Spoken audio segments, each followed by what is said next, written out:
Então, vamos falar um pouquinho aqui sobre o plexo braquial, como funciona, né? O que é o plexo braquial? O plexo braquial, quem não conhece, é uma estrutura nervosa localizada no pescoço. Ela é formada por 5 raízes, né, nervos espinais cervicais, que começa lá em C5, né, e vai até a primeira raiz torácica, que é T1. Às vezes a pessoa pode, né, ter variações anatômicas, né, ela pode ter um plexo formado aí, também pega C4, ou às vezes T2, né, mas na média de C5 a T1. Então, toda vez que vocês, o paciente tem uma lesão, muitas vezes vem lá no exame, né, lesão de raiz de C5, raiz C6, raiz C7, falando isso, né. Então, isso significa que a pessoa, né, teve uma lesão dessa raiz cervical que forma o plexo braquial. O plexo braquial, então, ele é constituído, quem que origina ele vão ser essas 5 raízes, elas vão fazer uma troca, vão se agrupar e fazer trocas, né, de fibras entre si, para formar todos os nervos que vão constituir, vão passar pelo membro superior. Então, o plexo braquial, por exemplo, ele é o responsável pela motricidade do braço. Ele vai também inervar a parte sensitiva da pele, dos músculos, das articulações, e além disso, ele inerva os vasos sanguíneos, também as artérias e tudo mais. Então, quando tem lesões do plexo braquial, por exemplo, a pessoa pode desenvolver perturbações da coloração da pele, às vezes fica azulada, avermelhada, pode ficar frio, porque as fibras autonômicas, né, que passam dentro do plexo podem estar lesadas, ou perder o movimento, né, ter algum tipo de fraqueza para mover o membro, ou alterações mesmo da sensibilidade. Então, pode ter um somatório desse tipo de lesão, né, de manifestações clínicas. Bom, só a gente vamos passar aqui, então, já que eu falei que aqui é o plexo, né, a gente pode para um outro momento agora, a gente falar os tipos de lesão, né. Talvez vocês já assistiram alguns vídeos meus aí, sobre lesões do plexo braquial, e a gente vai ver que, basicamente, a gente encontra 4 tipos de lesões, né, 4 tipos, assim, em relação às manifestações clínicas. Alguns são, vocês vão ver que alguns tipos de lesão são mais leves, outros realmente são mais severos, né, em relação à gravidade das manifestações clínicas. A forma mais, assim, a lesão mais leve que tem, que a gente fala que é do tronco superior. Essa lesão, ela vai comprometer apenas a raiz C5 e C6, e aí, os pacientes que têm esse tipo de lesão, ele vai perder o movimento de abrir o braço, que a gente fala abdução, né, e flexão do cotovelo, bem como também a rotação externa do braço. É o tipo de lesão mais leve, e geralmente, né, as lesões aí de plexo do tipo tronco superior são as melhores, né, que a gente gosta mais de operar, porque os resultados são, geralmente são muito bons, né, vai depender de várias características que a gente pode estar falando mais à frente aqui, que eu acho importante avisar você, comentar com vocês. Então, o que a gente tem mais também de além disso? A lesão do tronco superior, o paciente, além disso, ele pode lesar o tronco superior e o tronco médio, então ele lesaria C5, C6, C7, e aí ele vai ter alguma coisa a mais de manifestação de déficit motor. O que vai desenvolver?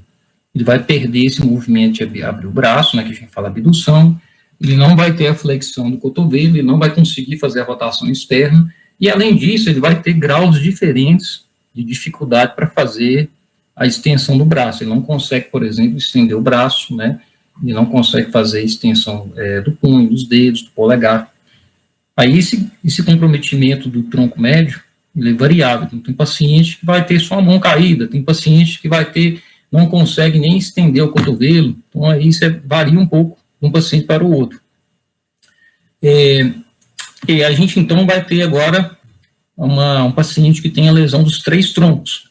Vai ter o superior, médio e inferior. Então, ele tem lesão de C5, C6, C7, C8 e T1. Aí é uma lesão que a gente fala do tipo completa. Ele não consegue, não tem nenhum movimento no braço. Ele não consegue fazer nenhum movimento no braço, incluindo a mão do paciente. E, além disso, geralmente o paciente tem uma dormência do cotovelo para frente. Às vezes ele tem algum tipo de sensibilidade mais reduzida assim na região do braço. Seria o terceiro tipo, é a lesão que a gente classifica como mais grave. Por que é mais grave? Eu vou falar para vocês agora mesmo.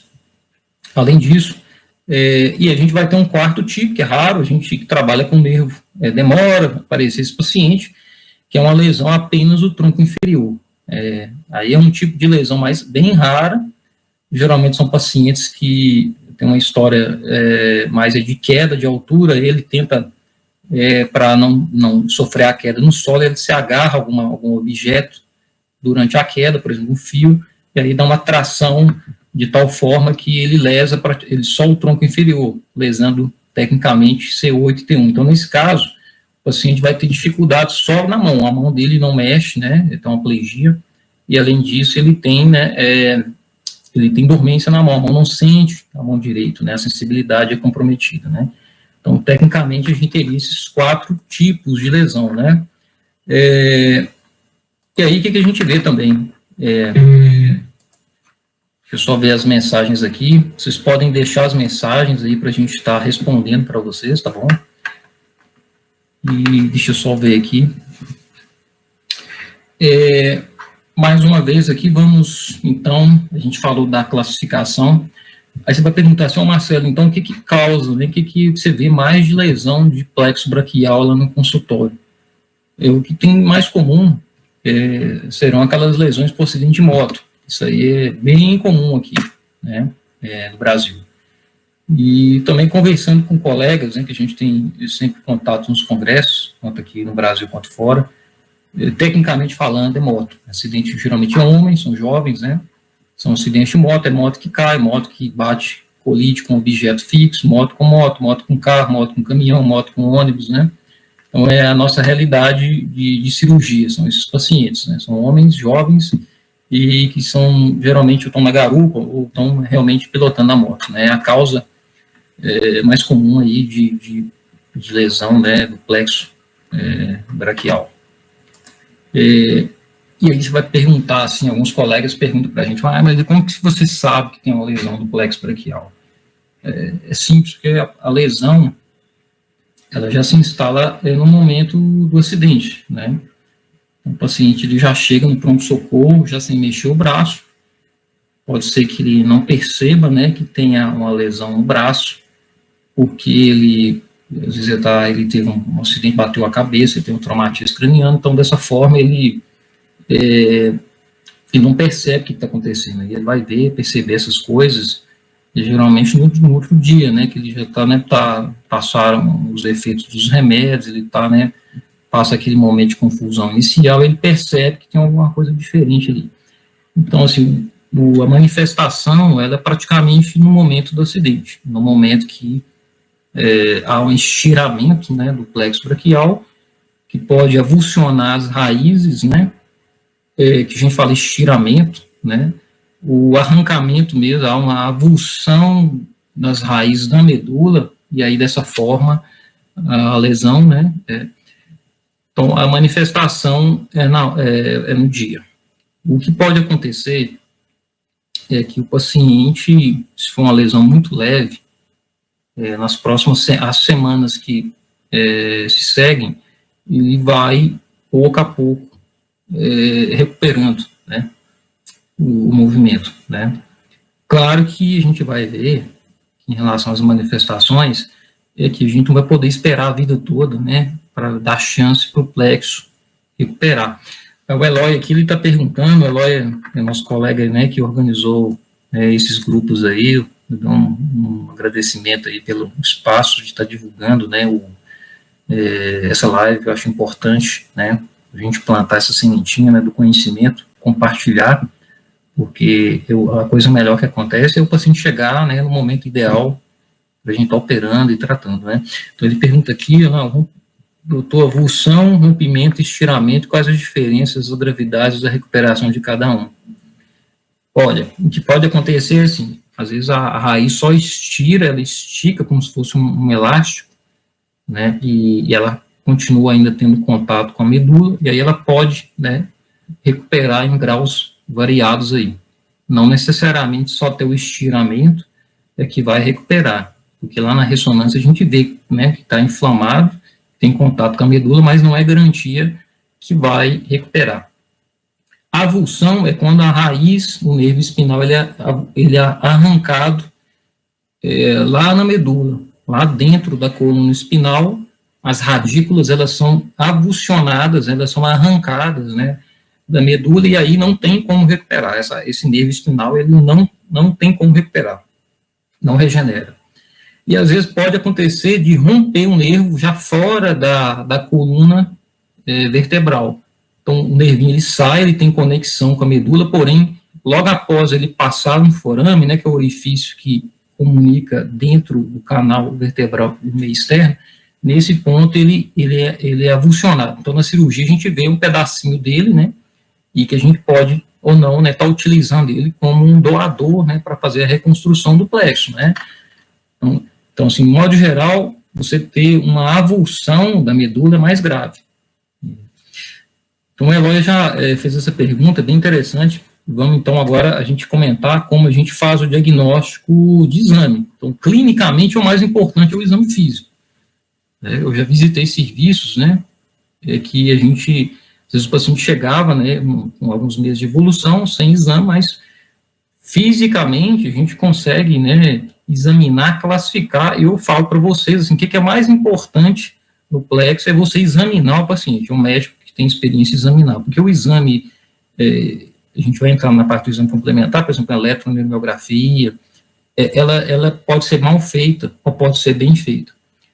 O exame mal feito, um profissional que tem pouca experiência, o que acontece? Você pode causar confusão num médico que não é da área e pode, né, no caso, ficar, como se diz, minorando, né, a gravidade, assim, amenizando a situação grave do paciente. Então, o paciente falou que está recuperando, que está bem, e na verdade, né, às vezes o exame foi mal feito, né, às vezes porque pelas características do paciente, difícil fazer o exame, né, aí não tem uma qualidade boa, né, então acaba que é um resultado, um dado falso, né.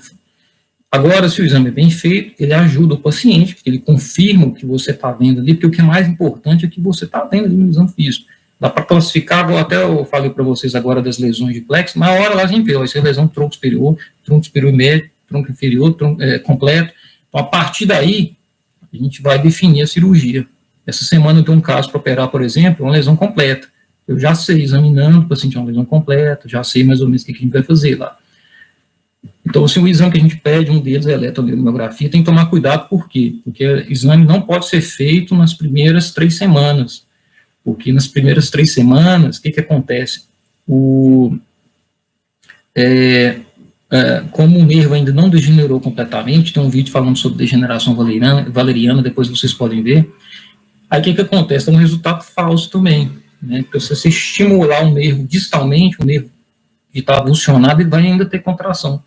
Porque o nervo, o que acontece? Ele ainda tem uma estrutura que está viável lá dentro, ele não degenerou completamente, mas depois de 3 semanas, essa degeneração já ocorreu completamente, e aí se o paciente for submetido ao exame de eletromiografia, dá um exame mais real, né, mais fidedigno.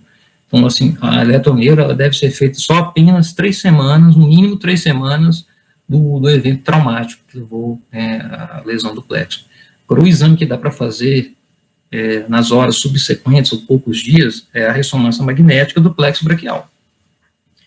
Aí a ressonância magnética do plexo braquial, ela dá o que o Eloy estava comentando aqui, às vezes ela pode ver, né, a avulsão, aí você vê a avulsão lá, poxa, então esse paciente não precisa nem esperar um tempo para operar, se você vê que tem uma avulsão da raiz, lá tem um dado que chama pseudomeningocele, é quase garantia que o nervo foi avulsionado à medula e que não tem como ele recuperar espontaneamente. A chance de recuperar é muito pequena. Às vezes o paciente ele vai ser submetido a outros exames. Vamos dar, por exemplo, ele vai fazer um raio-x, porque ele quebrou a escápula, ele faz um raio-x de tórax, é importante, porque às vezes ele teve uma lesão do nervo frênico, aí a cúpula pleural a gente vai ver que o pulmão não está bem expandido. Então, tem outras coisas que vão ser solicitadas de exames, né, para a gente ver. Mas o exame, o que é o mais importante? É o exame físico do paciente, ele ser examinado pelo profissional que trabalha com cirurgia de nervo, examinar, porque aí vê o que está acontecendo, né? Aí a gente classifica, e o exame complementar é importante, sim. Vou imaginar que vocês falam muito de perícia, né, nos grupos, para você confirmar, o perito muitas vezes nem examina vocês direito, né? Pode acontecer isso, tem muitos que examinam, né? Mas alguns não examinam, eles olham só o exame. Você tem que ter um exame clínico, desculpa, um exame complementar, um exame que você é submetido para confirmar que você tem a lesão, porque aí, né, não cria caso, né, do ponto de vista legal, né? Você vai ter, como se diz, né, uma confirmação que você tem a lesão, né? Então, você vai fazer uma perícia, quem está escutando aqui tem que ter um exame, né? Vai ter que ter uma eletromiografia, tem que ter um exame relativamente recente para confirmar, né, o que você tem lá, né? Então, a gente já falou das causas, né? Falamos do exame físico, exame complementar, classificação das lesões de plexo, né? A gente falou um pouquinho da anatomia, então a gente vai falar quando é feita a cirurgia, né? Essa pergunta é difícil a gente generalizar, não é isso? Mas, de acordo com o que tem nos livros, né, com o que a gente discute muito em congresso, né, a gente tem que falar um dado aqui, que o nervo, ele, uma vez desconectado do músculo, o músculo vai morrendo, não é isso? Então, o músculo vai murchando, ele vai hipotrofiando, ele vai reduzindo de volume, e ele vai sendo substituído com um tecido fibroso, um tecido gorduroso, né, e chega num ponto que aquela conexão que existe entre um nervo e um músculo, que a gente fala placa motora, vai morrer, né? Então, nesse ponto, o que vai acontecer? Essa placa motora, ela vai deixar de existir, e aí, mesmo que a gente faça a cirurgia tardiamente, não vai ocorrer uma recuperação, porque o nervo já está muito doente, não tem placa motora, né, o músculo está doente. Então, com o tempo, com os estudos, né, com muita discussão, é feito, geralmente tem uma estimativa, e a gente sabe que não é regra, mas que eu estou generalizando, né, a partir de 3 meses, se a gente não está vendo recuperação, né, há um déficit que permanecer no paciente, a gente já deve pensar em fazer uma cirurgia. Mas, vocês lembram que eu acabei de falar aqui sobre o exame complementar? Pode ser que a gente faça uma ressonância no paciente, né, ele tenha condições, né, a gente faça uma ressonância do plexo braquial e note, né, confirme que exista uma avulsão de alguns nervos espinais lá, e nesse caso, tecnicamente falando, não teria sentido a gente aguardar muito tempo para operar, e nesse caso a gente poderia adiantar um pouco a cirurgia, visto que já tem uma avulsão, eu havia falado que a avulsão, né, não tem como reverter. Claro que não é 100%, é uma avulsão visível no exame lá da ressonância, assim, é quase certo que tenha a desconexão mesmo do nervo com a medula, né? Então, na fase, geralmente é por volta dos 3 meses, não está tendo resultado de recuperação, e a gente indica um tratamento cirúrgico para o paciente. Geralmente, os melhores resultados eles ocorrem entre 3 e 6 meses, mas até 1 ano, um pouquinho mais, a gente está apto a realizar cirurgias de a microcirurgia do plexo braquial com nosso enxerto, vai depender da circunstância lá. Até existe pacientes que têm muitos anos de evolução, não é isso?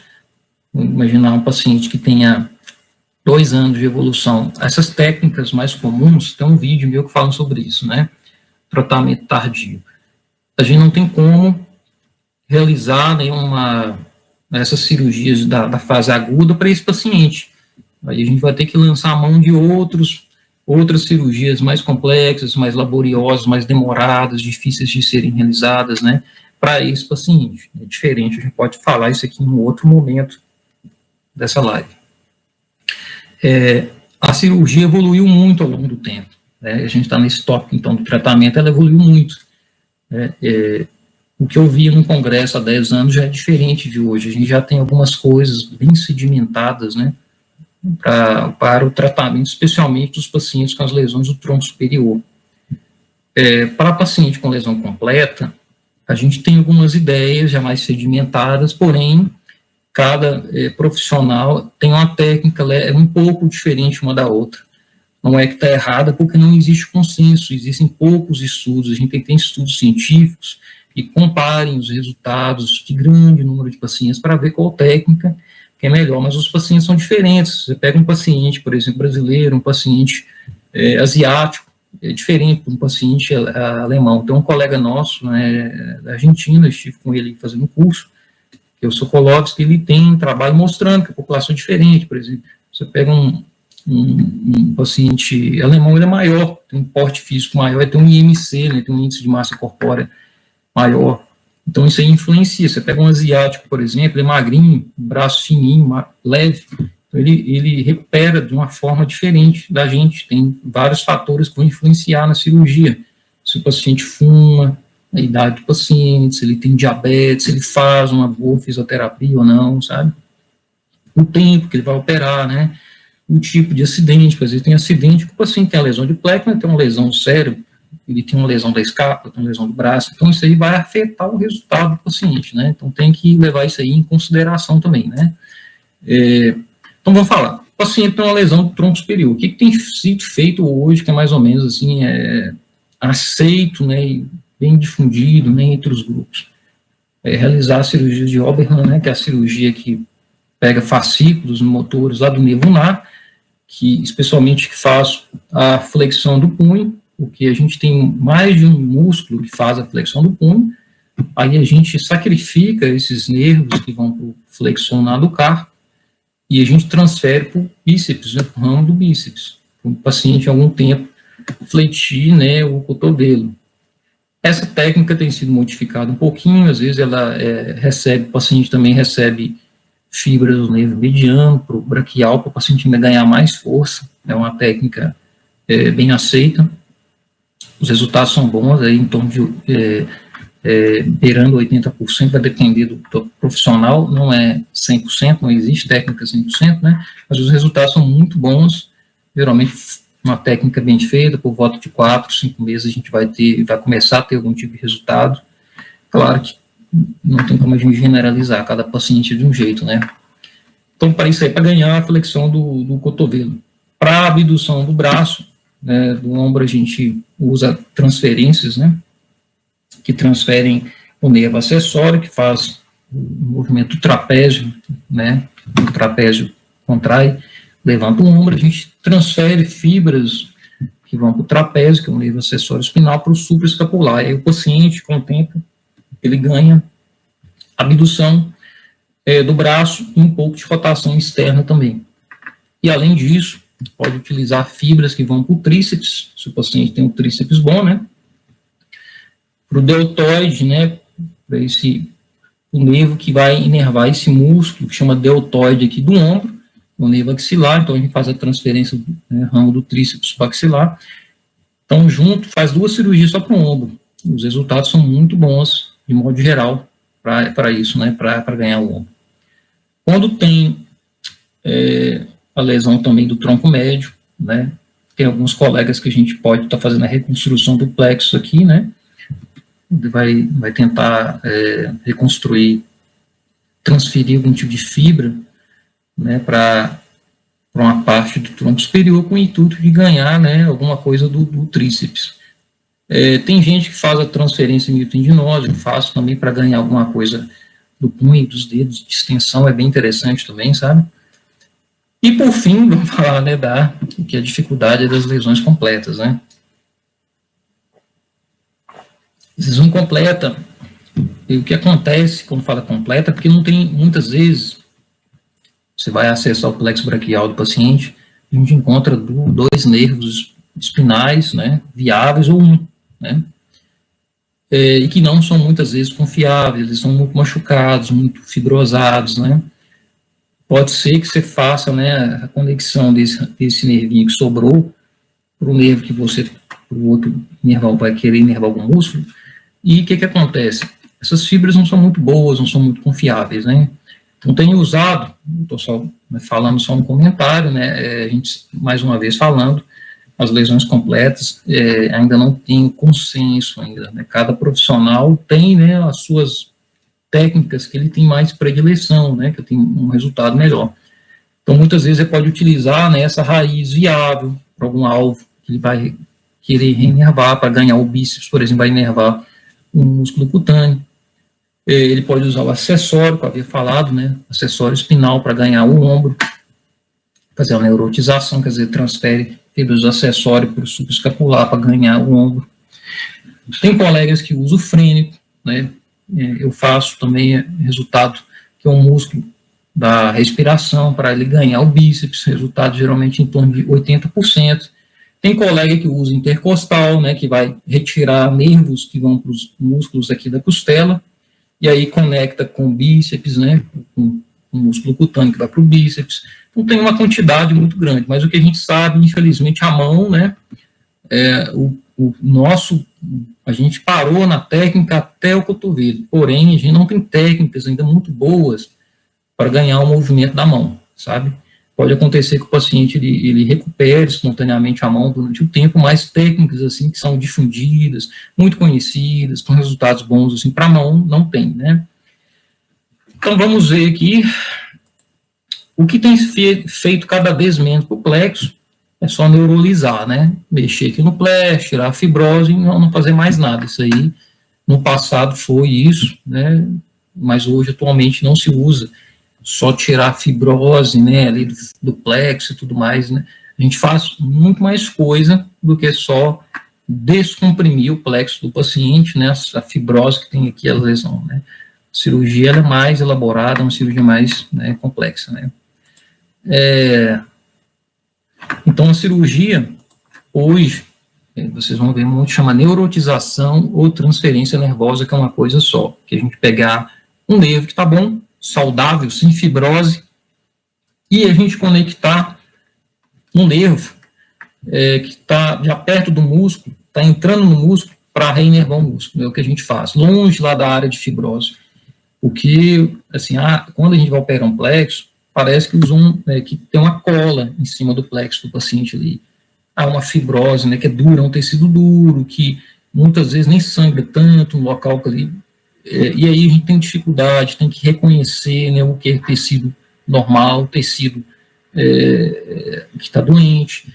A gente usa equipamento, a gente usa, né, uma monitorização, né, que é um estimulador para ele dar uma descarga elétrica, e aí a gente toca o tecido que a gente acha que é nervo, para ver se tem função motora, e a partir daí a gente consegue, né, ir operando.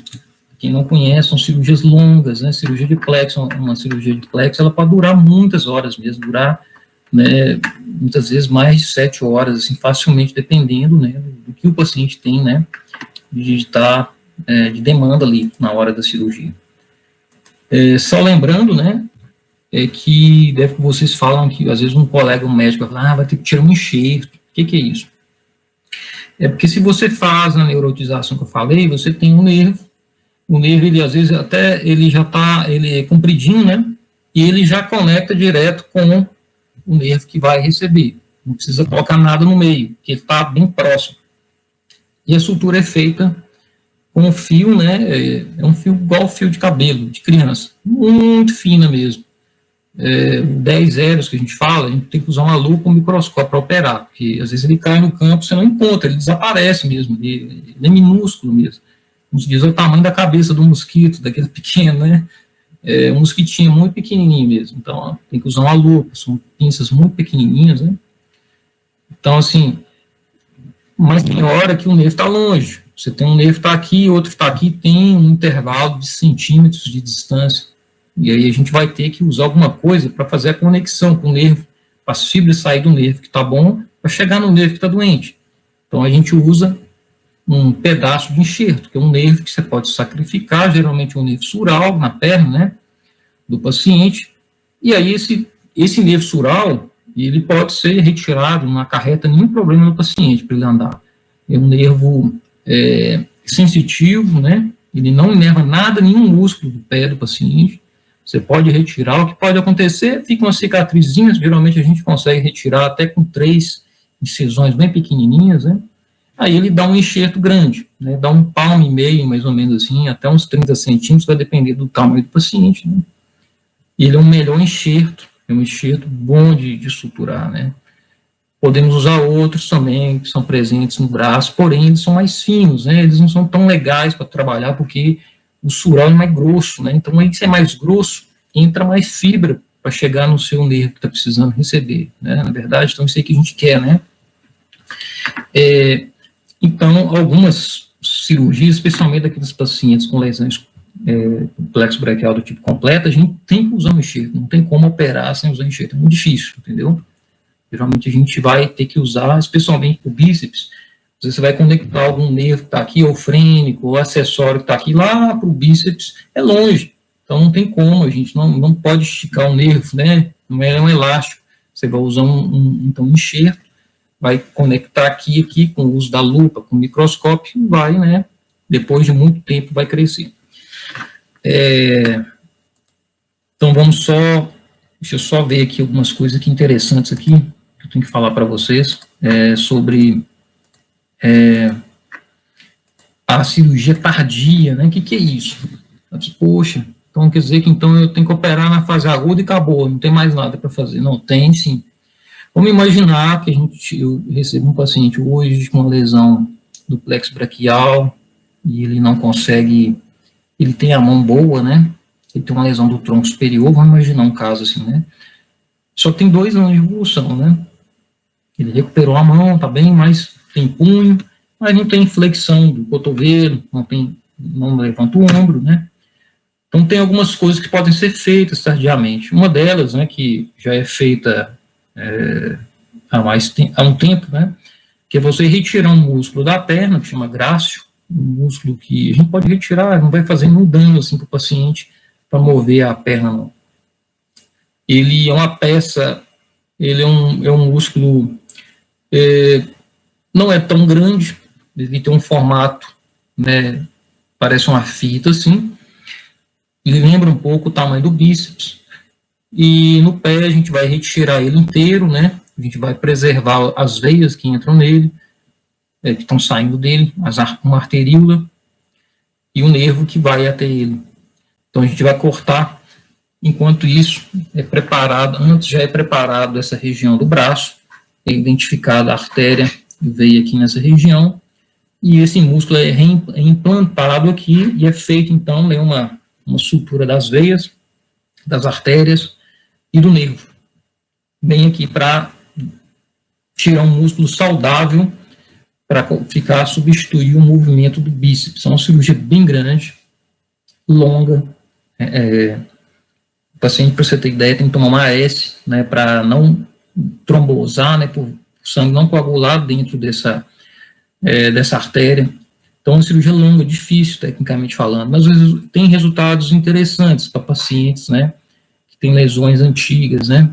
Então, é uma cirurgia que pode, né, ser utilizada por esses pacientes aí com lesões que são antigas, né, que já não tem como fazer aquelas cirurgias da fase aguda, né.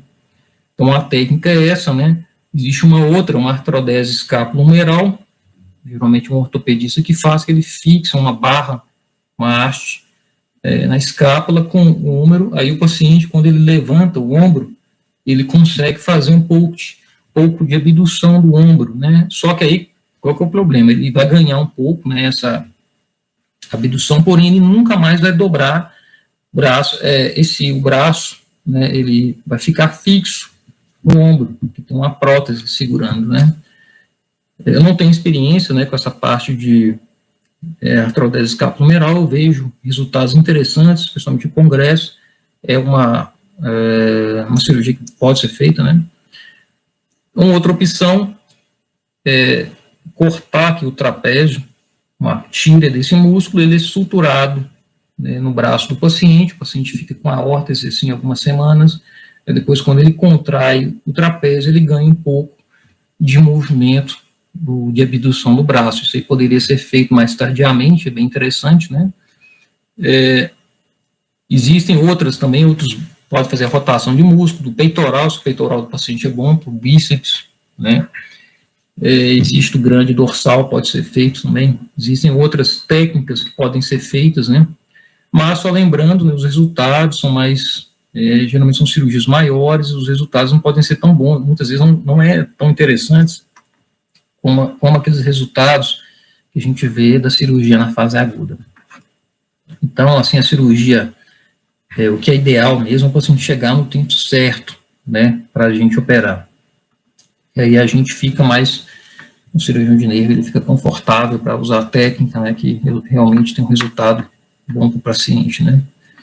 Só lembrando, não tem como a gente, não tem uma técnica que seja 100%, né, tá mesmo em mãos de pessoas boas. Se você pegar os artigos, todos os artigos científicos, né, de técnica cirúrgica para plexo, sempre tem alguns pacientes que não respondem, eles têm um resultado ruim, mesmo sendo feito, né, tudo igualzinho, a técnica é exatamente igual, mesmo fio, operou no mesmo tempo, porque existem características, né, que é do paciente mesmo. Então, todo cirurgião tem casos que o paciente responde mal, né, não responde bem à cirurgia, por motivos, muitas vezes, que não são exatamente da técnica cirúrgica, mas são características do paciente. O paciente não fez fisioterapia, o paciente não parou de fumar, pode ser que um paciente tenha outras lesões, o nervo foi lesado em vários pontos por causa do acidente de maior gravidade.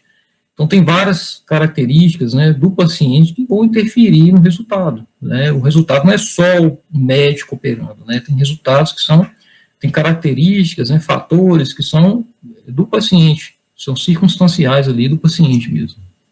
Isso aí é bom a gente dividir com vocês, né. Vamos continuar. Alguma dúvida aí, podem escrever aí na mensagem ao lado direito aí, deixar para eu estar respondendo. E a gente pode falar um pouquinho da dor, né, que é esse inferno, né, que importuna a vida do paciente com lesão de plexo. Não é raro o paciente comentar que ele, como se diz, né, que nem liga tanto não ter um movimento, mas o que importuna é a dor. Ele faz tudo e a dor persiste, né? Muito, muito bem. Então, o que pode acontecer? A dor decorre da lesão do nervo, né, dos nervos espinais, decorre do processo de avulsão do nervo espinal lá da medula. Então, dá uma lesão na medula, lesão estrutural na medula. Pode ter uma lesão lá no gânglio, existe um gânglio, parece uma estrutura ovoide, lembra um feijão pequeno, localizado no nervo espinal, e quando há uma lesão nesse ponto do nervo, causa muita dor. Então, assim, um somatório, isso aí tudo vai, como se diz, né, vai comprometer, né, vai causar dor no paciente. Essa dor é igual àquela dor do corte do dedo com a faca? Não, tem nada a ver. A dor neuropática é uma dor diferente, é difícil de localizar, é uma dor que incomoda, aborrece o paciente, não deixa de dormir, uma dor de queimação, uma dor que às vezes o paciente sente uma dor de queimação, que muitas vezes ele tem momentos que dá um choque mais forte, né? Não tem essa característica. Então, assim, o primeiro passo é o paciente tentar fazer uma fisioterapia e tudo mais, né? Muitas vezes pode ser uma coisa transitória, tem paciente que é só no início, aí à medida que vai tratando, a dor vai desaparecendo. Tem paciente que a dor desaparece depois de uma cirurgia de plexo, ele recupera um pouco o movimento, aí a dor dá uma melhorada. Mas tem paciente que, infelizmente, ele faz a cirurgia de plexo, ele fez fisioterapia e a dor persiste. Existem medicamentos, tem um vídeo meu que fala sobre isso, um vídeo parte 1 e parte 2, vocês podem ver. Geralmente são medicamentos, são grupos que são anticonvulsivantes, antidepressivos, medicamentos opioides, vários tipos. Geralmente eles são tomados em conjunto para tentar amenizar. Tem paciente que consegue controlar completamente com esses remédios, e o paciente não vai operar, fazer nada. Porém, tem paciente que toma todos os remédios, dose elevada, e ele persiste com dor. Então, nesses casos, lamentavelmente, ele vai ter que passar por um próximo passo, que é pensar num tratamento cirúrgico. O que tem hoje? Né, discutindo, assim, conversando com os colegas, assim, todo congresso a gente tem um momento que fala sobre dor de plexo, né? E aí, tem algumas modalidades de tratamento para dor de plexo. A melhor que tem até hoje, né, é a drestomia. A drestomia, na verdade, é uma cirurgia que faz uma lesão na medula. Então, tem a medula, e aí onde está saindo as radículas, né, lá que vão formar um nervo, aquele ponto que tem a avulsão, parece que existe um sulco anatômico ali, naquele ponto, que é o sulco lateral posterior, onde o médico ele vai passar o bisturi, o bipolar, ou um instrumental específico para fazer uma lesão daquela parte de mais ou menos 1 milímetro de profundidade na medula, que é a drestomia. E o paciente, né, geralmente tem um resultado bom, né? Ela que é 100%, que é perfeito, uma cirurgia é a melhor que tem no momento para essa dor neuropática. É melhor, geralmente, os resultados, assim, pelos trabalhos, ainda é melhor do que a bomba, né? Existe uma bomba de infusão, né, de morfina também, que é usada. Existe o eletrodo. Então, assim, quando a gente compara os resultados, ainda assim, a drestomia tem um melhor resultado, assim, de longe, né, em relação a controle de dor neuropática e nas lesões de plexo braquial. Que tem um resultado mais interessante, né. O Eloy, ele faz uma pergunta aqui: a idade, né, e peso faz diferença na recuperação? Sim, né. Por exemplo, o paciente, vamos imaginar que tem um paciente que ele tem mais peso, ele tem um IMC, um índice de massa corpórea mais alto, né, vamos imaginar que o paciente tem sobrepeso ou é obeso, o braço é mais pesado. Então, quando o paciente está ganhando, vamos imaginar que ele está ganhando abdução. Imagina aquele músculo contraindo para levantar um braço de 10 quilos e um outro paciente tem um braço de 4 quilos, de 5. Então, o movimento, existe estudo científico comparando isso aí e mostra que um MC mais elevado, ele influencia negativamente no resultado. Então, o paciente ser mais magro, e de certa forma, é melhor para ele ganhar mais movimento. Porque para ele ganhar o movimento do braço, ele tem que levantar o peso do braço. Além do peso do braço, depois ele tem que suportar o peso de algum objeto que você vai carregar. Então tem essa informação. Outra coisa também, a idade influencia isso. Se você pegar um paciente de 20 anos para operar um plexo, o resultado é melhor do que um paciente da minha idade, de 40 e poucos anos. Porque o cérebro, ele tem um negócio que chama plasticidade neuronal. Então, quando você faz aquelas neurotizações que eu acabei de falar aqui para vocês, o que acontece? O cérebro tem que mudar algumas coisas lá, ele tem que adequar, mudar, né, o funcionamento. Por exemplo, como que um movimento de flexão do punho vai fazer dobrar o braço? No início, o paciente, vocês podem, às vezes, imaginar esse movimento de flexão do punho, né, que a gente faz mais ou menos assim, né, quando você vai dobrar o braço, você dobra o punho também para levantar um objeto pesado. Então, é mais ou menos fisiológico esse movimento. Então, mas tem que ter uma adaptação lá no cérebro que a gente vai perdendo à medida que nós vamos envelhecendo. Então, a gente vai reduzindo a plasticidade neuronal. Por exemplo, você usa um frênico para o bíceps, você tem que respirar fundo inicialmente para ganhar um movimento de flexão do punho, do cotovelo. E com os anos, quando é feito um paciente muito novinho, ele vai levantar o braço assim, fletir, às vezes sem fazer um movimento de inspiração profunda, que é o breathing arm, né? Mas se a gente realizar a cirurgia no paciente mais velho um pouco, pode ser que ele nunca consiga dissociar a necessidade de respirar fundo para levantar um peso, com fletir o cotovelo. Então, a idade não influencia por causa da plasticidade, né, neuronal aqui. Então, a gente vai reduzindo a plasticidade à medida que vai envelhecendo. Então, isso aí afeta o resultado. Isso aí influencia. À medida que a gente vai operando, a gente vê pacientes, né, que têm uma idade mais avançada um pouco, e eles vão ter um resultado um pouquinho pior. Não é regra, né, é só uma observação científica mesmo, né. Em relação aqui, eu não comentei aqui, vamos comentar, eu não sou fisioterapeuta, né, só lembrando, eu sou neurocirurgião, que trabalha com cirurgia de plexo braquial, mas tem coisa que a gente tem que realmente comentar com vocês aqui. Fisioterapia é importante antes e após a cirurgia, tá bom? Por quê? Se você vai imaginar que você tem um paciente, eu tenho um paciente que vou operar de plexo e ele não fez fisioterapia por um problema. Aí você vai operar, o braço dele nem abre, né? Tá duro. Ele encurtou o peitoral pela falta de fisioterapia. Isso aí vai prejudicar a cirurgia, vai dificultar sim, porque você vai ter que alongar esse músculo aí, vai ter que dar um jeito, vai ser mais difícil, né? Então, assim, se ele tivesse feito a fisioterapia boa antes, ele ia estar bem móvel o braço, e, consequentemente, na hora de operar, você ia posicionar na mesa, sem problema.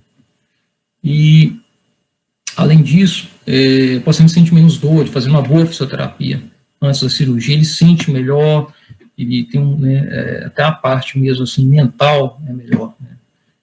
Então, tem ganhos com isso, ele vai evitar deformidades. A mão, às vezes, o que acontece? Se o paciente não faz fisioterapia, a mão endurece, o dedo perde, né, dá uma anquilose, a articulação enrijece. E fazendo a fisioterapia, mantém, né, saudável a articulação. Isso é muito importante.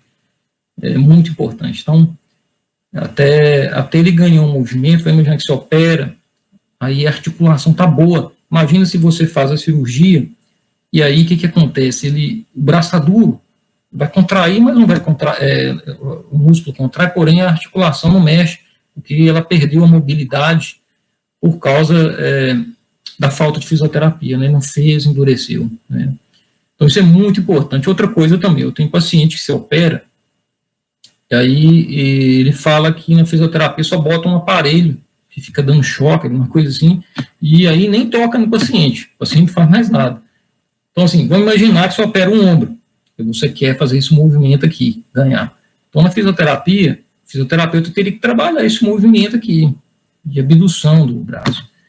Trabalhou, fez uma cirurgia para ganhar o bíceps, então teria que trabalhar esse movimento aqui. E, ao mesmo tempo, ganhar a rotação externa. Tem um paciente meu que chegou no consultório, ele ganhou bem o bíceps, mas o ombro não ganhou. Mas faz isso aqui na fisioterapia. Não, a gente não faz isso não, doutor, na fisioterapia. Fazia a rotação externa? Não, isso aí jamais, nunca fiz. Então, vocês têm que trabalhar isso aí, fazer uma boa fisioterapia, né? Vamos ver aqui, o Eloy, ele faz umas perguntas aqui, vamos ver aqui. Após a cirurgia, a reeducação motora, é claro que é essencial, vamos imaginar uma coisa interessante, a gente faz falei para vocês da transferência miotendinosa, né, para ganhar movimento de extensão dos dedos e do polegar, tem que trabalhar, tem que fazer uma fisioterapia para ter um resultado melhor, né, se você não faz nada, o paciente, ele demora mais, né, ele não fica tão satisfeito com a cirurgia. Isso aí influencia demais mesmo, né? Claro que se opera plexo, tem que esperar algumas semanas para estar fazendo a física, porque os pontos são muito delicados, o paciente tem que ficar de molho um tempo em casa, né? Sem fazer nada, né? A drestomia tem risco de perder o movimento da perna e do braço, que está bom, a probabilidade de acontecer isso é bem raro, sabe? A gente tem essa discussão nos congressos, né? Vez por outra, tem colegas que operam muito DRES, tem algum paciente que ficou com a perna um pouco mais fraca, pode acontecer isso. É raro, eu não sei a porcentagem, mas é bem pequena, talvez é menos de 5%. Existe um problema da bexiga também, né, que o paciente tende a ter uma retenção urinária. Eu já operei caso de drestomia, aí o paciente fica às vezes uns dias, né, tipo com a urina meio presa, também já é um índice assim bem pequeno, sabe, pode acontecer. Vamos ver para a próxima pergunta aqui. As dores são o que mais incomoda, né? O ser humano se adapta, e isso falo por mim. Mas as dores são o pior da lesão. Aí está agradecendo aqui, mas é importante mesmo a gente comentar, né? O tratamento que tem, né? A ligação de informação do terapeuta com o médico que fez a cirurgia não seria interessante? Sim, geralmente, a gente faz um laudo, né? E passa para a fisioterapia e fala assim, ó, precisa trabalhar movimento de abdução do ombro, rotação externa, né, trabalhar a flexão do cotovelo, e a gente orienta outras coisas também. O que acontece, talvez, a gente tem um grupo aqui do SARA, né, eu conheço o SARA, conheço os colegas que trabalham lá, já publiquei artigos com eles, são pessoas, meu círculo de amizade, né, de lesão de plexo, a gente conversa muito, congresso, quando dou aula, a gente encontra com eles também. É diferente, você pega uma estrutura como o SARA, né, tem um grupo de fisioterapeutas, assim, que é um negócio, assim, que a gente fica numa inveja doida, né, quando a gente visita lá, porque é difícil a gente encontrar, né, esse patamar, né, de empenho que a gente vê lá, porque eles são, assim, os resultados são muito interessantes, é um grupo que chega junto, né, está junto ali com o neurocirurgião, eles entendem o que é cirurgia, sabe? Infelizmente, muitas vezes o paciente está fazendo até uma fisioterapia particular, ele tem dificuldade, né, de ter um colega que trabalhe bastante com ele. Às vezes ele é um fisioterapeuta, mas ele trabalha com coluna, ele trabalha com a parte respiratória, ele trabalha com outras coisas, ele não conhece muito bem o que você quer, né, de reabilitação. Ele entende, né, ele fala ali uma reabilitação básica, porém, pode ser que fique igual aquele caso que eu falei para vocês. O paciente fez uma lesão de plexo tronco superior, não trabalhou bem o ombro, ele ganhou bem o bíceps, mas não tem nada, nunca trabalhou uma rotação externa do braço. Então, assim, é difícil, né? Aqui, tem um colega, né, que fala que teve uma lesão há 3 anos, né? Então, no seu caso, né, aí, talvez seria interessante, né, aquelas cirurgias tardias, né, ver o que é o seu caso, teria que examinar, né, tem chance de fazer, às vezes, trabalhar uma rotação de músculo, né, no ombro, ou enxerto de músculo da perna, enxerto livre, né, tem algumas opções, ou realizar aquela artrodese escapulohumeral, poderia ser uma opção aí interessante aí para ganhar em algum movimento.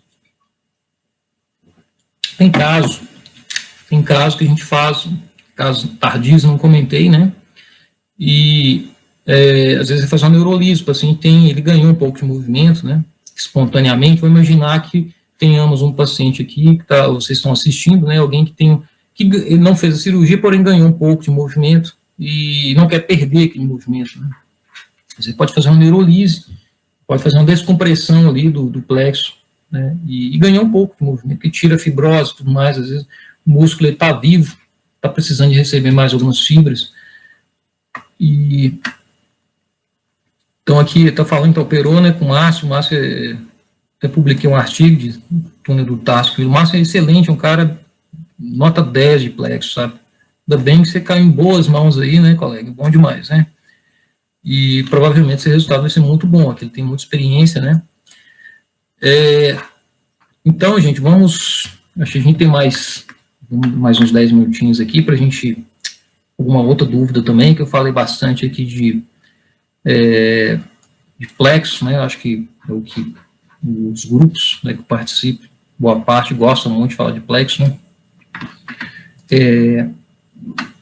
Só lembrando aqui, então a gente fala de fisioterapia, falamos, né, dos tipos de cirurgias e tudo mais, né? Só lembrando, né, aqui em relação à sensibilidade, né, existem algumas, a gente falou muito aqui do movimento, não é isso? Ganhar o movimento, porém, a gente tem que lembrar que os pacientes têm a lesão completa, alguns deles não têm a sensibilidade da mão, né? Não sente nada na mão. Hoje tem técnicas que a gente utiliza, né? Fibras sensitivas de alguns músculos, nervos, né? Para ganhar parte da sensibilidade da mão. Às vezes a mão vai ficar normal, a sensibilidade, mas é uma sensibilidade que já protege. Se você encosta em alguma coisa pontuda, algo que é quente, ele já, tem algo quente aqui, ele já tira a mão, né? Então isso aí, né, que eu não havia comentado, mas durante a cirurgia, porque tudo depende também do cirurgião, da disponibilidade de nervo, tudo mais. Às vezes uma cirurgia que está durando 8 horas, não tem como, né, tecnicamente ali, o cirurgião ali está fazendo algo a mais ali, que ele vai acabar não conseguindo nem suturar ali, ou mesmo usando cola, fazer tudo que precisa ser feito, né. Então, eu tenho colegas, por exemplo, que dividem a cirurgia em 2 tempos para estar tranquilo fazer a cirurgia, né. Vamos ver aqui, existe alguma cirurgia para recuperar o movimento da mão, a avulsão de T1? Tem uma cirurgia, né, o Anderson, pergunta boa, as lesões de tronco inferior, a gente pode transferir, né, fibras que estão boas de algum nervo do braço para um nervo mediano, né, para ganhar o movimento, né, da mão, né, dá para fazer isso, né. O que dá para fazer também, a gente pode usar alguns tendões, a gente pode rodar alguns tendões Às vezes o paciente não tem, ele tem movimento, por exemplo, pronar a mão, né? O do punho, ele pode rodar alguns tendões que estão funcionando para ele ganhar um movimento, por exemplo, de extensão dos dedos, ou extensão do polegar, dá para fazer isso aí, né? Aí são cirurgias mais difíceis um pouco, porque a gente não vê tanta lesão de tronco inferior, né? A gente não chega tanto no consultório, que é mais ou menos 2% das lesões de plexo, a gente não vê tanto assim, né? Um colega aqui faz a pergunta: depois de realizar o DRES, quanto tempo fica sem trabalhar no pesado? Olha, isso vai depender da orientação aí do colega que fez, né? Mas, assim, a cirurgia em si, depois de um mês, o paciente já está bem cicatrizado, já retirou os pontos e tudo mais, provavelmente já está com melhor controle de dor. A gente sabe que não existe cirurgia que o resultado é 100%, tudo é 100%, não existe. Mas, geralmente, depois de um mês, o paciente está sem dor, né, já, e está com um bom controle, a cirurgia já está cicatrizada também, né? O paciente já vai ter condição de estar fazendo algum tipo de serviço. Agora, pesado, eu não sei o que é pesado para você, né? Às vezes fazer uma coisa muito, carrega algum objeto, alguma coisa assim, muito, vamos imaginar, carrega um saco de 20 quilos, eu não sei, né? Talvez não dê para fazer, porque a cirurgia do pescoço tem que fazer, tira o osso do pescoço, né? Então, pode ser que ainda, né, sinta algum tipo de incômodo aí ao nível da região posterior do pescoço, né? Mais alguma pergunta aí, gente? Deixa eu ver se tem algum tema aqui que eu não comentei com vocês hoje, né, que seria importante.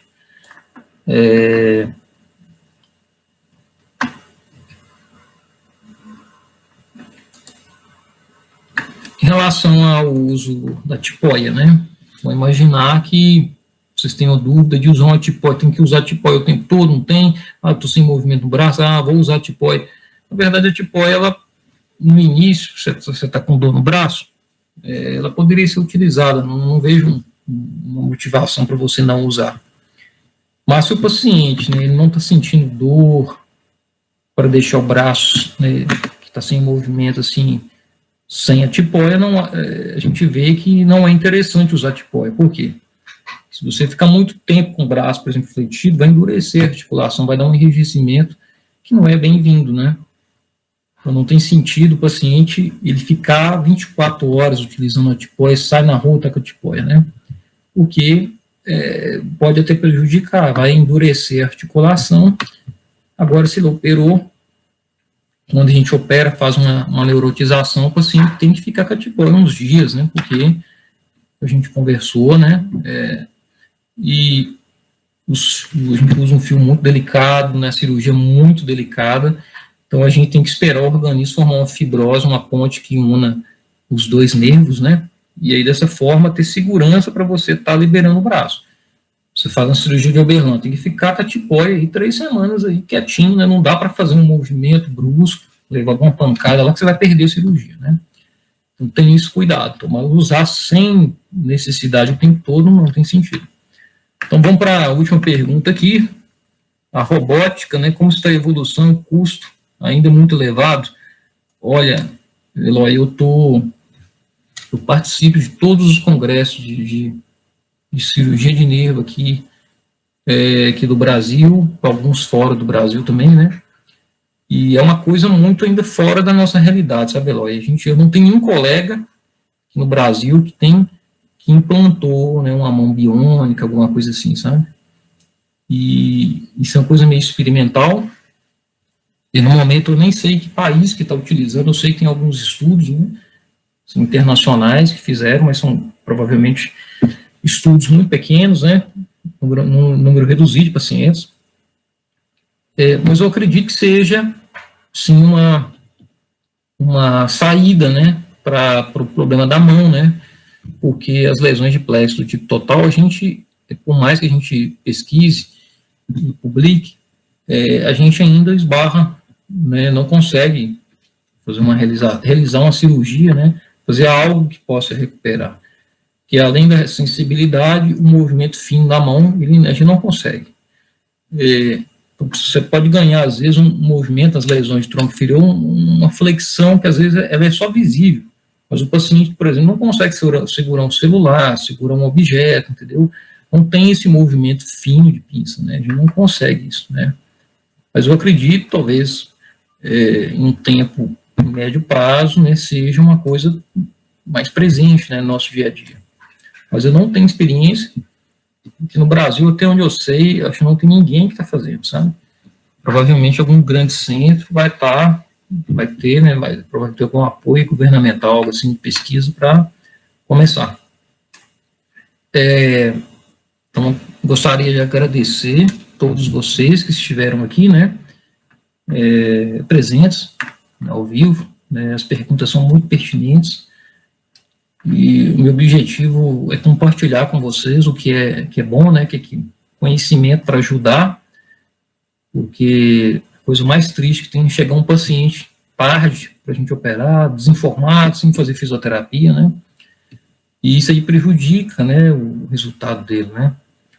E a gente conversando aqui, a gente consegue, né, ajudar vocês, né, a procurar um rumo, né, o que tem que fazer, tem que operar, tem que tratar isso, aquilo, tirar alguns mitos, né, da cabeça, né, mostrar que tem coisa que já está bem certa e tem coisa que ainda é meio, né, tá ainda sedimentando esse conhecimento, mesmo para a gente que é da área, que trabalha há muitos anos, né, e depois a gente reúne de novo, vamos programar, talvez daqui uns 3 meses a gente, né, faz uma nova live aí, vocês se organizem aí. E é importante as perguntas de vocês, né, que eu vou falando aqui igual vendedor para vocês aqui, né, e é importante vocês se organizarem, tirar dúvida, né. Então é isso aí, muito obrigado aí, muita gente está parabenizando aí, eu agradeço de coração, espero que eu tenha contribuído para todos vocês aí, né, pelo menos como se diz, cada gota de luz é bem-vindo, né, na vida da gente, tá? Então, um abraço, tudo de bom. Depois a gente reúne daqui uns 3 meses, talvez, é um período bom, né, senão vão enjoar, né, conversando demais aqui. Então, até mais, então, tudo de bom. É isso aí, aquele abraço.